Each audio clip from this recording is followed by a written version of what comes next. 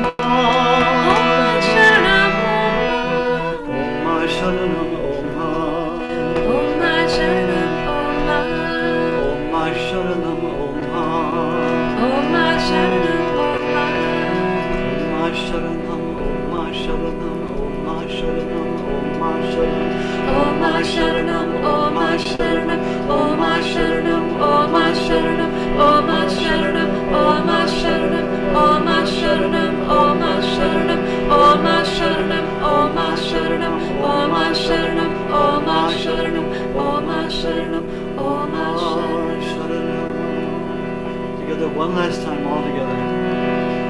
Om Sharanam. Om Sharanam. Om Sharanam. Om Sharanam.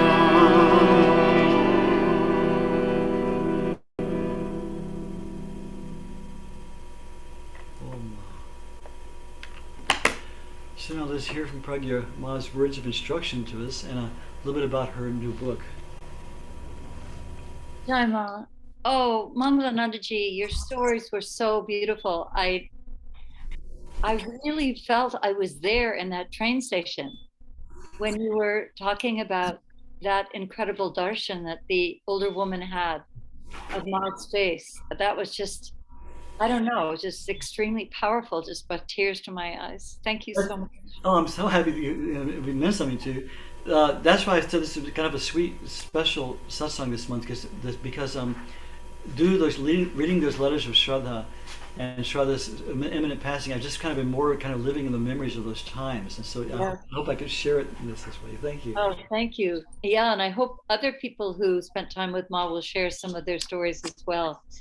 So this is a time where we read Ma's words. And in about 1960, with the advent of, the technology of tape recorders and so forth, someone brought a tape recorder to, to Ma, and Ma instructed some of her girls, her women who took care of her, to take charge of this tape recorder and begin to record these satsangs. And so there's a collection of, there are 48 in this book, satsangs between 1960 and 1980, the year before Ma left her body. And I've spent the last 5 or 6 years editing these satsangs to make them readable and to define the Sanskrit words she used and so forth. It's been total prasad for me, as you can only imagine, to be immersed in Ma's words many hours a day, every day. And the book is going to be published by Yogi Impressions, which is a really good publisher in India. Mangalananda's book has been published by them. And I don't know, the cover's been designed. We're working on the final corrections of volume 2 now. And I would say in the next couple of months. So it's pretty exciting. So this particular satsang took place in Kankal. It was a Sanyam Saptaha, so it was a 7-day retreat that was going on with Ma when she spoke these words. Shrima, never give up what the Guru has given you. He has showered his grace upon you. He has poured his energy into you. This Shaktipata, this descent of divine power, is of 2 kinds. One is from the Guru, and the other is from Rishis and Munis. Who are the Rishis? Rishis are mantra drashtas, those who have had the darshan of the mantra. They have had the darshan of God. They have seen him through their bhav. They have seen him just as this body sees you. They have conversed with him. When this body says, Baba, you answer in the same way he has responded to them. That is why they are called rishis or seers. It is said, Jata rishi tata mata tata pata. As the number of rishis there are seers there that exist, so there are that many doctrines or paths. And it is true, every rishi has seen him through his own path. There are endless ways to reach him, to achieve him. If you try to move forward as you feel like it, as your mind dictates, being a slave to your mind without accepting a guru, you will not achieve him. To achieve him, your mind should become your mind should become aman, literally no mind or peace. You should change your mind, and that can only be done through Guru Kripa, the grace of the Guru. These gurus are showering their grace upon you. They have showered it upon you. Keep it with you. Sit with a resolute mind, thinking that you will not get up until your problem is solved and until your question is answered. It will not do if you do not sit like that. It will not be done by a wavering mind. Therefore, Baba, you must sit with a resolution. I will regularize my diet, conduct, and everything. I will eat only to protect my body. I will eat and wear only as much is essential. This is all done with Guru Padesha, the instruction of the Guru. Today we had a talk to cry for the world. Look, if you cry for worldly things, your crying will never stop. Worldly things only increase the crying, the suffering. If you cry for God, your suffering will stop. And Ma laughs at that point. He will remove the cause of your crying. Therefore, cry for God if you want to cry at all. Think about God, have thoughts of God. Say, I shall obey my Guru and act according to Guru Padesha, the instruction of the Guru, until the Guru gives me darshan. Questions are there in the mind-created world because it is the mind that has created that world. You are accepting that world in your mind. You have accepted it. That is why your questions do not end. However, it is essential to question. Go to your Guru and solve all of your questions with his help, asking them one by one and understanding his answers. Questioner. He, God, is Chit, consciousness, and this worldly mind is Achit, unconsciousness. How did they both become related? And someone else, I think probably one of the Swamis says, Sri Ma has already explained there's no relationship as such between them. This is the result of ignorance. Sri Ma, because awakening has not happened. As this body was saying about questions, an akshara, a sacred syllable, can come on its own, but not the solution to your problems. Isn't that right? Your solutions will come from the place where you got the akshara. And here Ma is referring to the akshara or sacred Sanskrit syllable that the Guru will give you to solve all your problems. Therefore, this body insists that you go to your Guru and put out all these questions to him. Get your questions solved by him. And then there is also the Antar Guru, the inner Guru, God that dwells within you. These people here are all Bahir Gurus, outward Gurus in the world, and outside everybody. Ma laughs. One does not become Jnanavat, one who dwells in wisdom, until he contacts the Antar Guru, the inner Guru. Without contacting him, the avaran, the cover of ignorance, is not removed. Therefore, proceed with Guru Kripa, Guru Shakti, and Guru Padesha, the Guru's grace, the Guru's power, and the Guru's teachings. Questions do not end in the mind-created world. They remain forever. If this body advises you more, you will take off one load, but just take on another one. Ma laughs. Go to the Guru, ask him questions, and whatever he says, accept it. Whatever solution he gives is right. And everyone joins in laughing with Ma. The questioner says, what is the method? What should we do? Sri Ma, go on the path you think is right. The truth is endless. There is no end to it. The very path you adopt will take you there. You will achieve that truth on that very path. Hari, Hari, Hari. Jai Ma.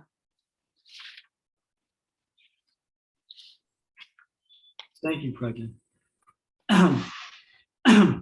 And we look forward to the publication of your book. Yeah, Guru Purnima, let's talk a little bit about this, about the Guru, because it's a very tricky question. In Indian tradition, the Guru-disciple relationship is the deepest, the most eternal, the most sacred. The thing we've had in the West in the past few decades, some of these swamis came and there were all these scandals around them, and people took them as a guru. They turned out to be, child molesters and stuff, strange things. So you have to be very wary about who you adopt as a teacher. Very few people had Ma as their guru. They usually had other gurus, and Ma was like just the universal mother that would tell them to do what the guru said. They came to Ma out of love as the universal mother. Ma said one thing, excuse me. Ma said one thing that I think is so relevant to modern life. People go out in search of a guru, like, oh, I'll find this person. They look for all these people, guru shopping. She said that's not the way to do it. You find your guru by making yourself a disciple. When you make yourself a disciple, the guru will come. She said something very important. She said, a person should take any practice they feel comfortable with, any practice that works for them, and stick to it religiously, daily. Do this practice, meditation practice, pranayama practice, whatever it is, work on it as your soul polishing practice. And she said, if you're doing that correctly, whatever else you need will come on its own.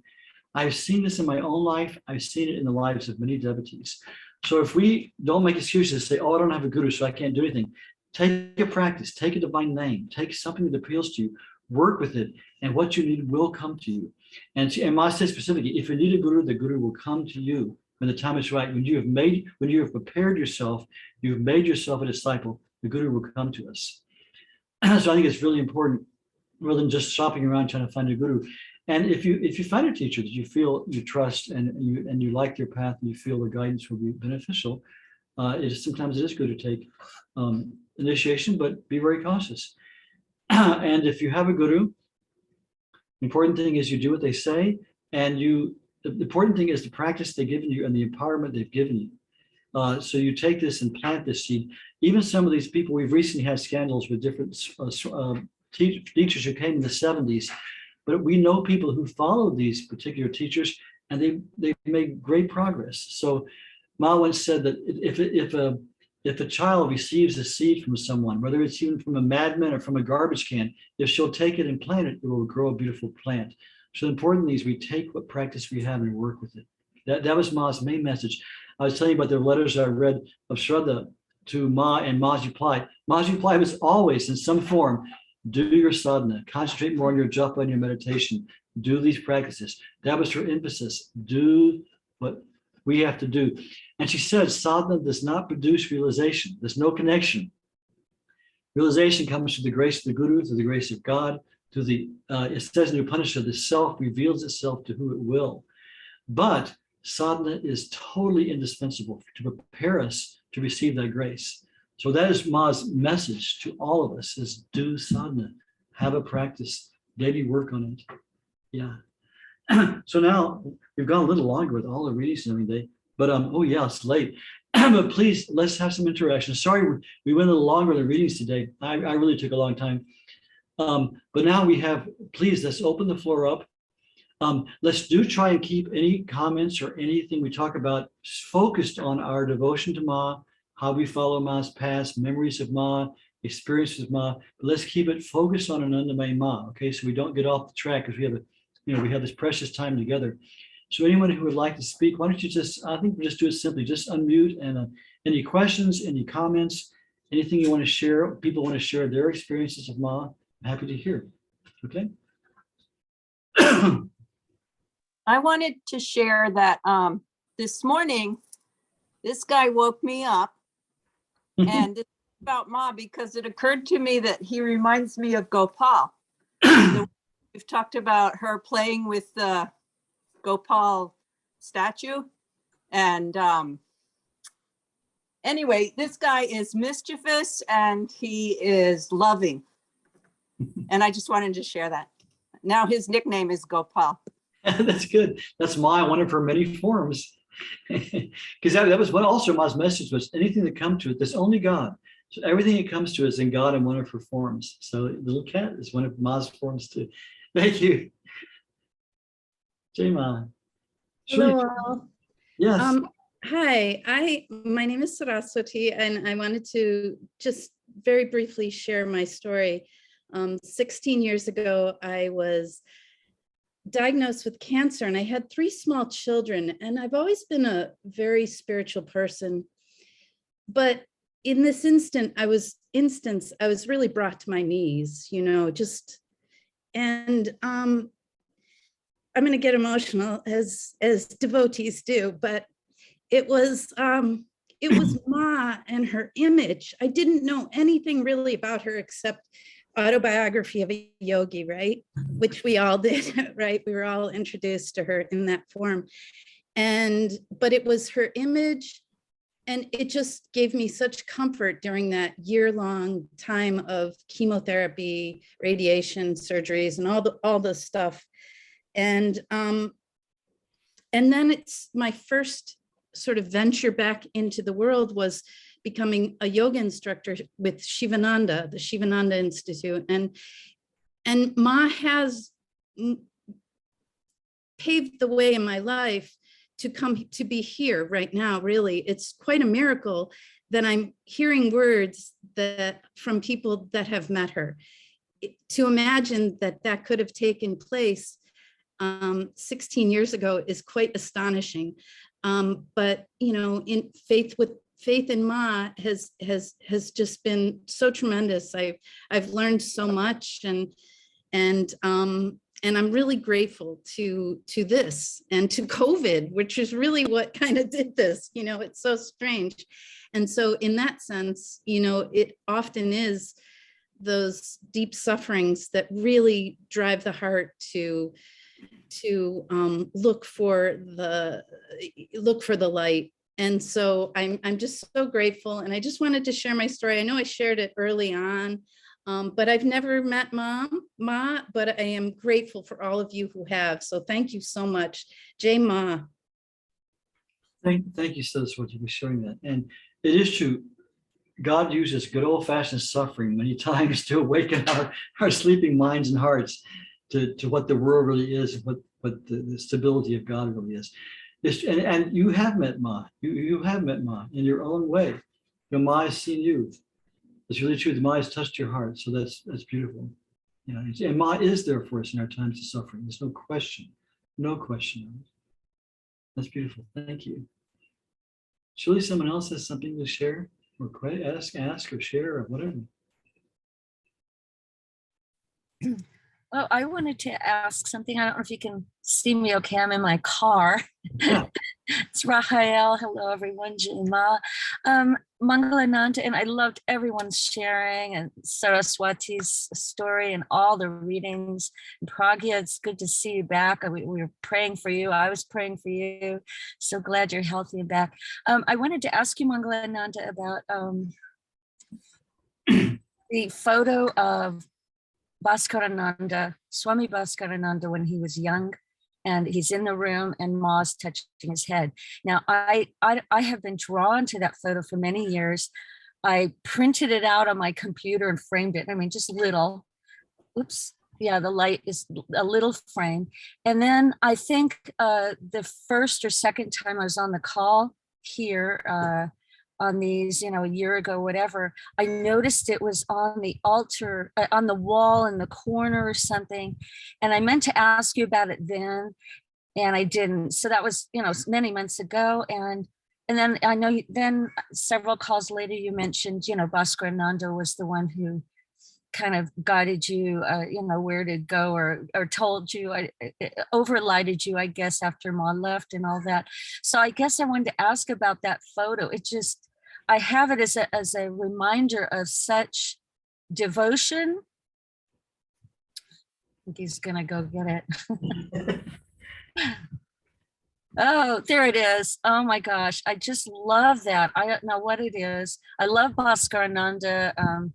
And there's a few of his videos on YouTube one recorded when he was that young and Ma was still alive, and he's talking about Ma, oh yeah, just yesterday we did this and tomorrow we're going to go here, and he's telling some amazing stories if you want to ever see that on YouTube. And then there's some of him when he was much older, after Ma left, I guess. And I love this photo. I have a much smaller version of it, but that, I don't know, just his devotion to her and how much he loved her so much, and how I love them both so much, not having met them in the physical in this life, but feeling Ma all the time. So I just wanted to ask about it, Mangalananda. I don't know if she's just giving him initiation, or if she's just giving him a nice pat on the head, or what that might be. Let's see, let's look at it. It is a beautiful photo, isn't it?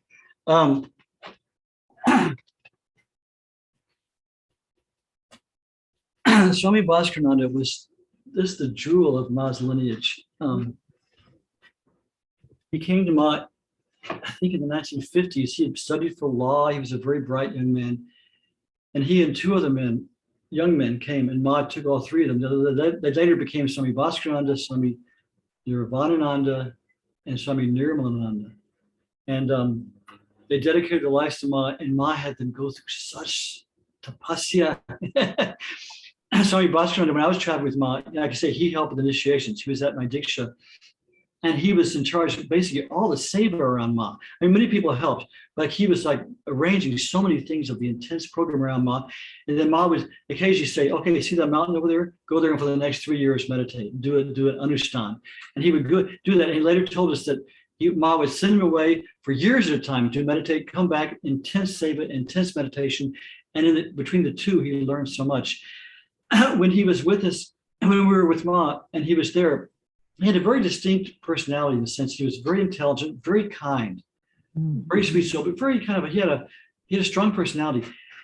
When Ma left her body, he went into seclusion for many years and did incredible tapasya. I mean, unhuman tapasya, beautiful, I mean, deep meditation for many years.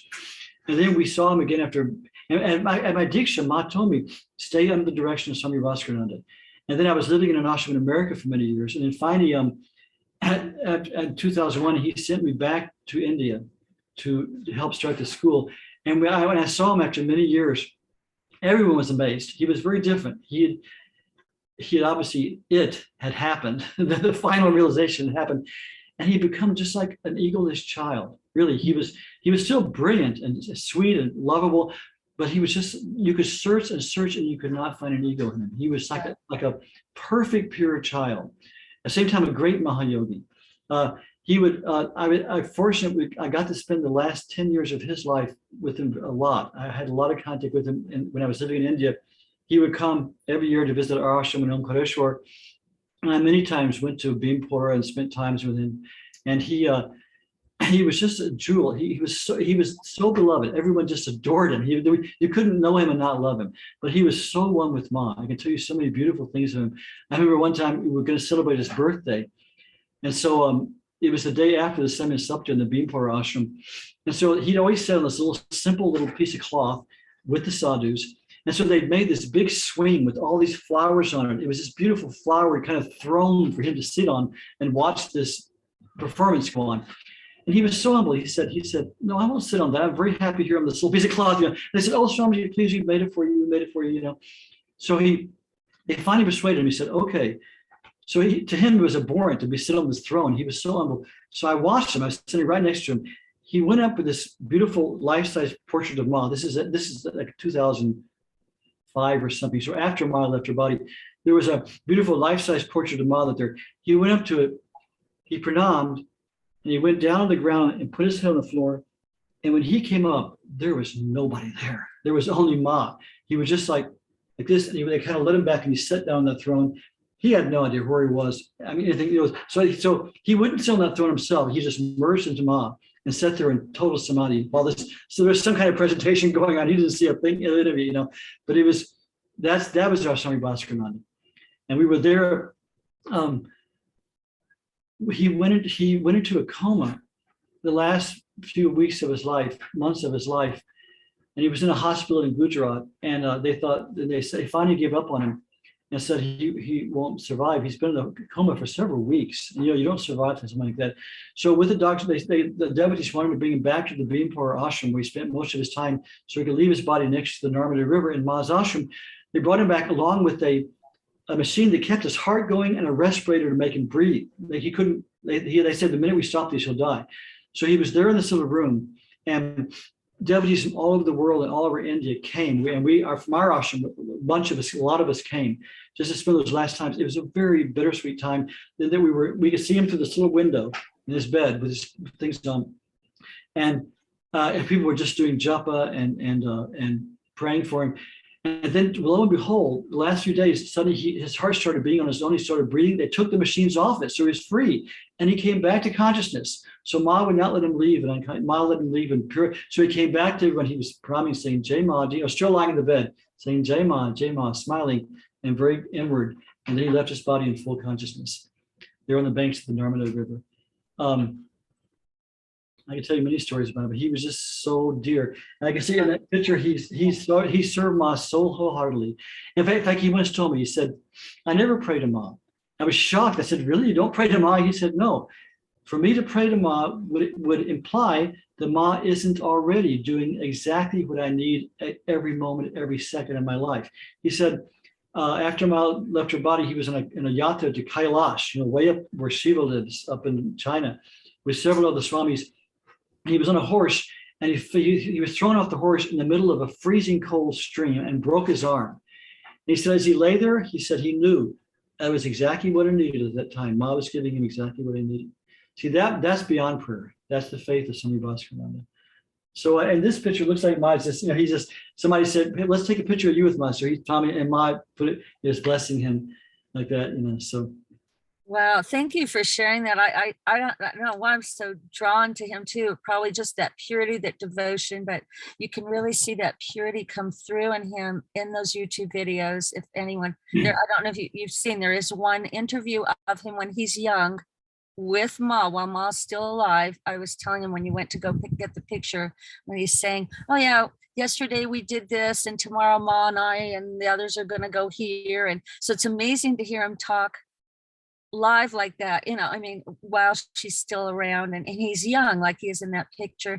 And then there are a couple interviews of him when he's much, much older, and the wisdom and the purity and the devotion, like you said, there's like no ego anywhere. You can't even find a trace, and it's so beautiful. And I guess that's why I was always drawn to have a little virgin pic of that picture. But thank you, Mangalananda. I wasn't aware until I saw that picture on your wall. I never said anything, and then when you mentioned him and a few calls later that he it was there during your initiation and all of that. And, he came several times he came that was irregular. He came a few times to America. He would travel the world. He was the one that Ma trained how to give initiation into her lineages after she left her body. She specifically prepared him for that. She specifically instructed him how to do that. And he went all over the world, wherever people needed him, and did this savor for Ma. I was with him once with him, Gopal Das, in the airport in Denver, Colorado. And he was so wonderful. He came, Shraddha, we were talking about Shraddha, my dear friend who's now dying. Shraddha was very close to Swami Bhaskarananda and loved him very much. He was just amazing. I tell you so many stories about him, but anyway, we take too much time. But thank you for asking that question. Yeah, thank you for sharing that. Thank you so much. May I take a moment to tell a story about Swami Bhaskarananda in Florida? So Ashley and Arpita, you'll enjoy this. And so will you, Mangalananda. He used to come and do a small Saptam Samyam in Florida. There were Gujarati devotees there. And I hadn't been part of the ashram or part of any sangha with Ma for decades. And when I found out that Swami Bhaskarananda, who was present with me during my Diksha with Ma, was coming to the US, I thought, oh my God, I'm going to have to go to New York. Oh, gee, but that, of course I will do that. And then I was told, no, he's coming to Florida oh no, well, Miami. Okay, Miami. Because I was very reclusive. The Indians used to say, oh, you live in the jungle. Yes. So then he actually came to Sebring, which is 1 hour from where Rasina Cove, the Ayurvedic retreat that I own and operate. And so I went there and actually pranamed to Bhaskar Anandaji after so many decades. It was so very wonderful. And then I said to him, would you come and visit Rasina Cove? It is my life's dharma. And he did. Of course, he comes with a retinue of people, and he loved it because the cabin where I lived was off the grid and surrounded by a Florida savanna and the wildlife. And then he saw there was a dooney there, the fire for pujas. And I asked him, well, can you guide me in the exact size when creating a dooney? And he said, it is the measurement of from here to here. This is the measurement. Exactly. Of course, this is how it would be described in Mother India, how to measure, not by numbers, but, and then he came another year also to Rasina Cove. And in this way, I knew that Ma was totally present with the Dharma of Rasina Cove and what it meant to welcome people into the secluded environment in a very busy state. Florida is overwhelmed by development, of course, but that Ma would be present in this state. And he spoke to me about the remoteness, and later on another Swami also came to see it. So I'm in the position of life right now where I'm seeking younger people to take on this journey of the seclusion, the Ayurveda and meditation, because there's not many places in the state of Florida that offer this level of remoteness for meditation. So thank you for hearing this. Thank you for sharing that, Shaman. I remember very pleasantly and well my couple 2 or 3 days in one of the cabins at your Rasina Cove. Is beautiful. I have a photo of you in front of the Hermitage cabin. You have your ochre robe on, and there's the hermit in the Hermitage cabin. It was a beautiful place. Yeah, yeah. It's so great that Swamiji came to a few times. That's fantastic. Oh, yeah. Good. The most beautiful sermon I ever heard him preach was in one sentence. He would come to our ashram in Omkareshwar every year, at least once, and we would go to see him too in Bhimpura. The head of our ashram is Swami Kedarnath, who's considered one of Ma's saints, very revered sadhu in Ma's lineage, who everyone considers a saint. And we call him Baba. Baba was passionately devoted to Swami Bhaskar. He loved him so much. And sometimes to see them together, they would chase each other around trying to give garlands to each other. And they were saying, no, you can't garland me. But one time we were sitting with Swami Bhaskar and Baba on the banks of the Narmada in our ashram in the evening outside.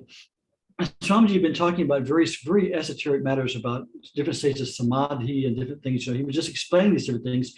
And Swami Kedarnath turned to us and said, see, only our Swamiji can speak about these things from his own experience, because he's a great yogi. And Swamiji replied, but she said, I'm only Ma's unworthy child.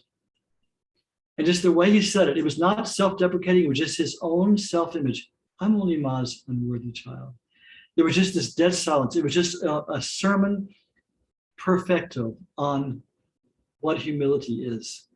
To see, as Mahatma Gandhi once said, the mystic has the experience because he sees himself as nothing before the vastness of the infinitude of God.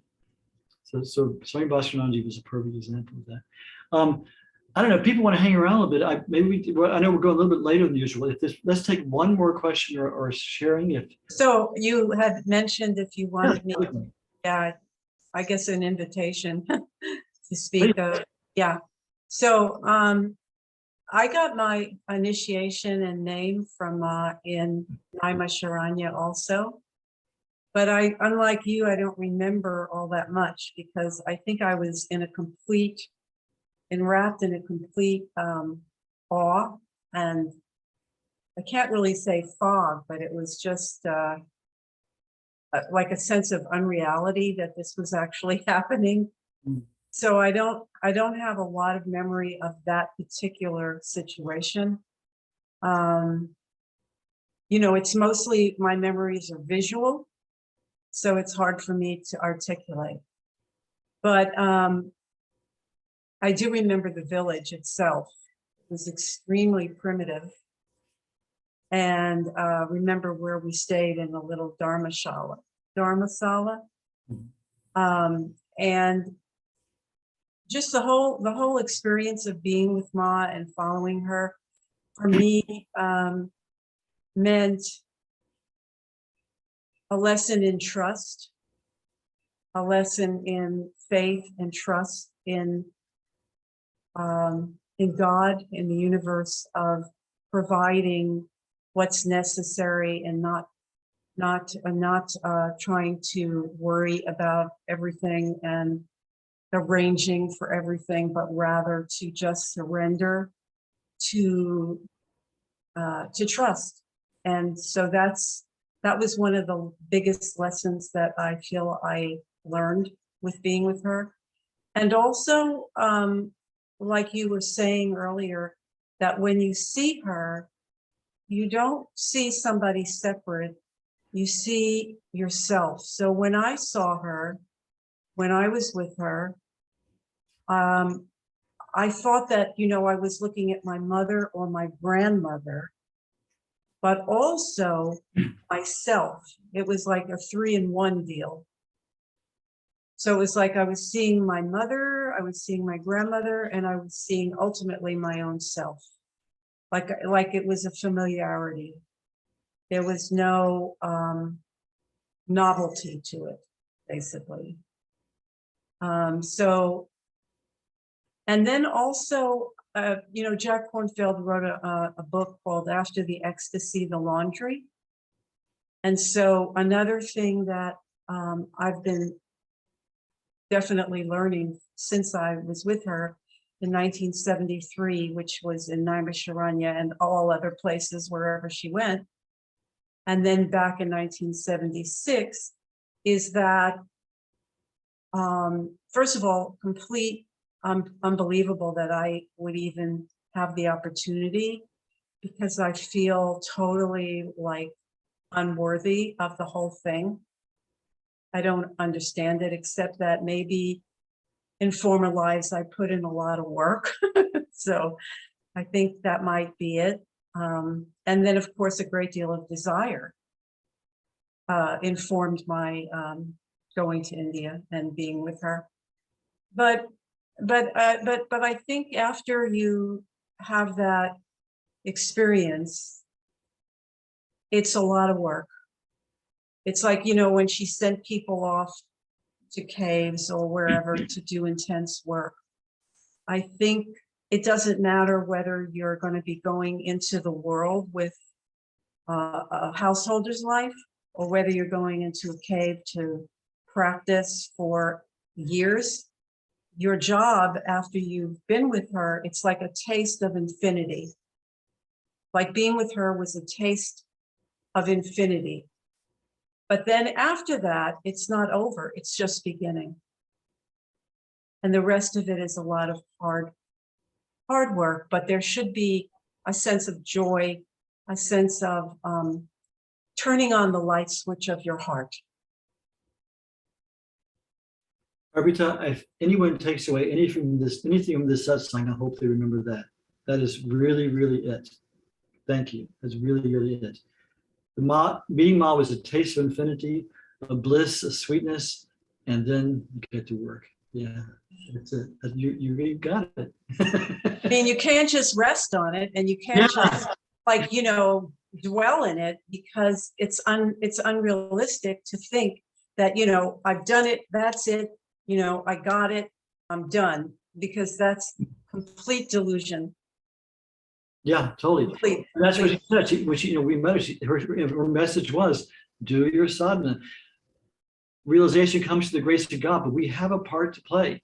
And unless we play our part and give everything we did that we have, it doesn't happen. It's a cooperative effort. You know, even though our effort doesn't produce it, we have to prepare ourselves. That's really true. That's beautiful. Yeah. After, as Jack Cornfield says, after After the ecstasy, the laundry. laundry, you got to do the laundry. Yeah, I'm still doing the laundry. Yeah, that's what we're doing. And that's why meeting here is important, because we could talk about the joy of it, but the thing is, all of us, whether we met Ma or not, now we're in the period where we're trying to do what she said.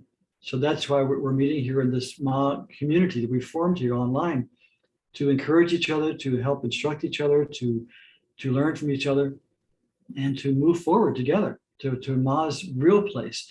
Ma kept that, will keep that form forever for us to go through, but where we want to get is through Ma to where Ma really is, where we're all one, that state of total unity. Yeah.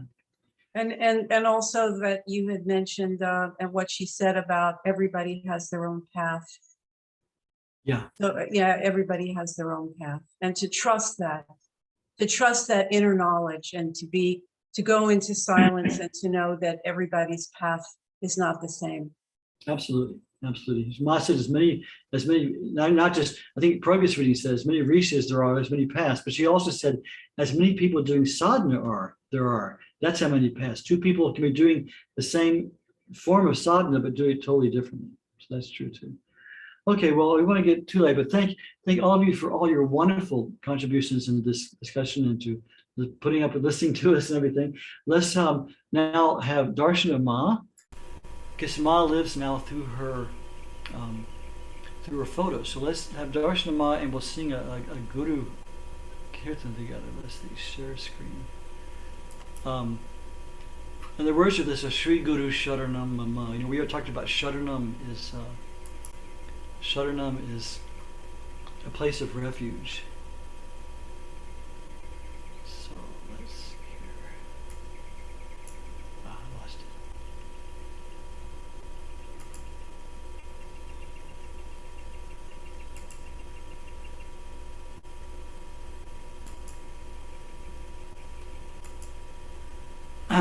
So we see Shri Guru Sharanam Mama, Satya Guru Sharanam Mama. Rainu, can you put the words up in the text box? Okay.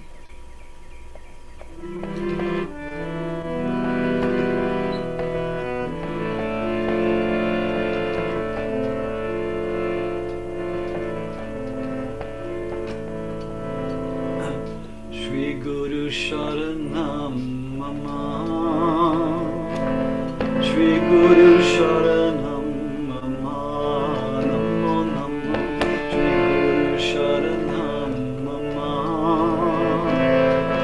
Guru Sharanam Mama, Shri Guru Sharanam Mama, Shri Guru Sharanam Mama, Shri Guru Sharanam Mama, Shri Guru Sharanam Mama, Shri Guru Sharanam Mama, Shri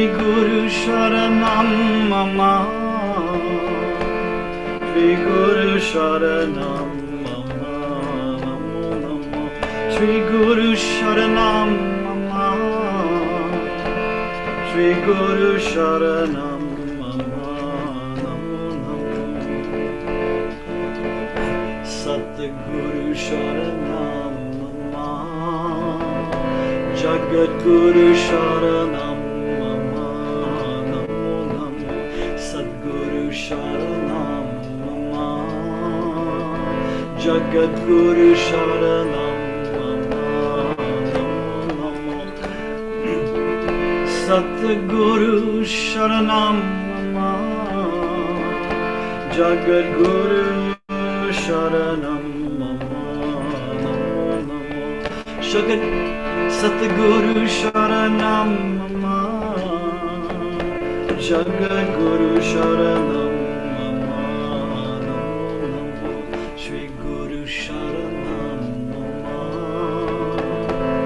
Shri Guru Sharanam Mama, Antar Guru Sharanam Mama, Atma Guru Sharanam Mama Namo Antar Guru Sharanam Mama Atma Guru Sharanam Mama Namo Antar Guru Sharanam Mama Atma Guru Sharanam Mama Namo Antar Guru Sharanam Mama Atma Guru Sharanam Mama Namo Antar Guru Sharanam Mama Atma Guru Sharanam Mama Shri Ma Sharanam Mama Shri Ma Sharanam Mama Namo Shri Ma Sharanam Mama Shri Ma Sharanam Mama Namo Namo Shri Ma Sharanam Mama Shri Ma Sharanam Mama Namo Namo Shri Ma Sharanam Mama Shri Ma Sharanam Shri Ma Sharanam Mama Shri Ma Sharanam Mama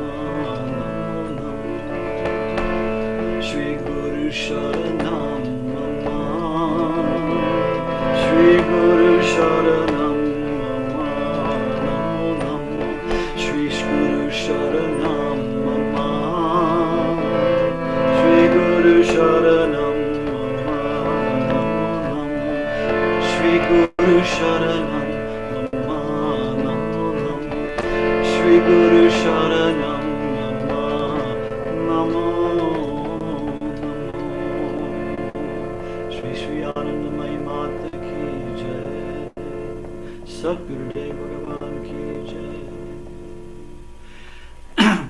So let's keep the photos on, and you can either watch the photos or have your eyes closed. Just sit for a few moments and practice what Ma told us, that we say the name, the mantra, in unison with the breath. So we close our eyes, or we can still watch Ma's photos, and let the body be straight but very relaxed.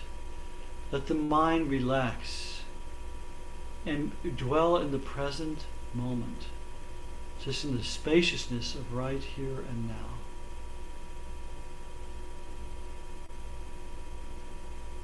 And then we observe the breath moving before us, and just let the mind sink into the breath. Feel the whole breath in and out without changing it, just this natural rhythm, touching at the nose, going into the chest. Just let the mind sink into the breath in the moment and feel that.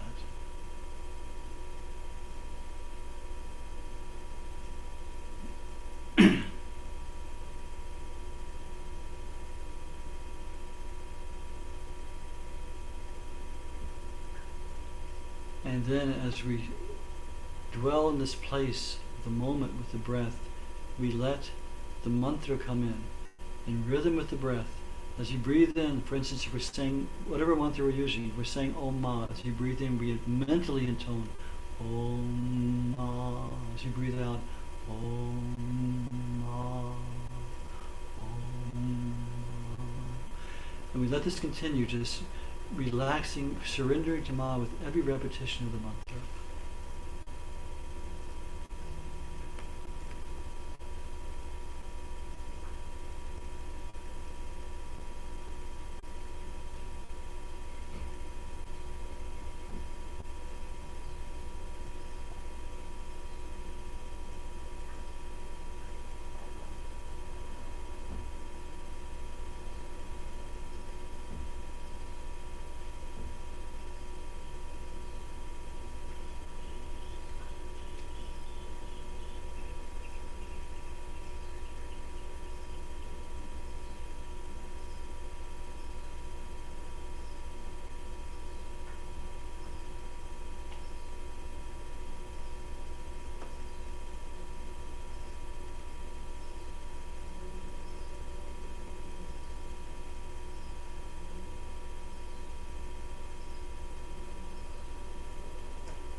papranaşniye Ananda ghanamurtaye Jnana bhakti pradayanye Matastubhyam namaha Shri Shri Anandamayi Mata ki jai Apne apne Satgurudev Bhagavan ki jai Om Namaha Parvati Patye Hara Hara Mahadev.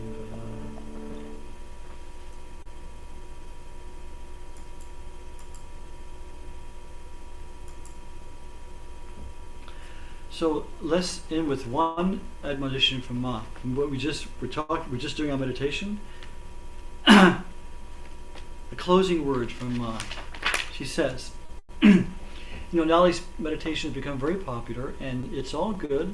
There are many ways to meditate, and people meditate to find peace, to find better clarity in their work. This all works, but these are all just byproducts of meditation. We should do our meditation for God realization. So here's what Ma says: whoever sits in meditation should have God realization clearly in mind as their only aim. By having one objective, power awakens from within.